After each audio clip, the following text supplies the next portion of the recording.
Tools you may need: stud finder, T-square, angle, tape measure, hammer, nails, air compressor and nailer, staples and brads, level, circular saw, miter saw, ladder.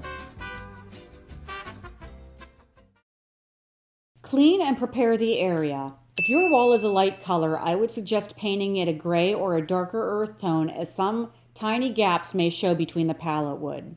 I began with pallets that were all the same width and relatively the same length. Make sure the nails are removed. Different widths can be used throughout the wall, but each row should be the same, otherwise you'll create a puzzle for yourself. Locate studs using a stud finder or by measuring from an existing structure like a door frame or corner.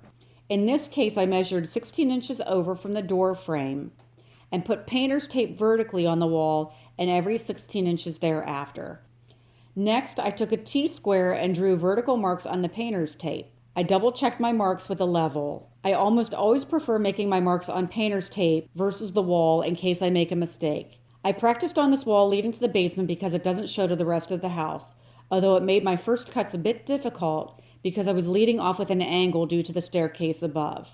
Take into account what type of flooring will be going into your space, if there currently isn't any, as your chosen material should tuck underneath your first pallet row. For example, I will be putting leftover hardwood flooring on that little edge where I set my tools. So I took the height of the boards into account when starting my first row and set a piece under it to get the correct height. I used 1.5 inch brads as my boards were about a 1/2 inch thick. Remember, studs are 16 inches on center, so each stud needs to accommodate both an ending piece and a beginning piece. Remember to stagger your patterns so that you do not have butt joints on top of each other. Mine repeated every 3 rows where possible. Always check your progress with a level. When you get to the top of the wall, you may need to dry fit your pieces if you run into a situation like mine. Because of the angle and casing around the top of the door, my top piece is a triangle and should go in first, otherwise it won't clear the other pieces. There is nothing to nail this piece to, so I put some wood glue on the back to secure it, although the casing and pieces below keep it in place. You may need to figure out how you're going to handle door and window openings ahead of time.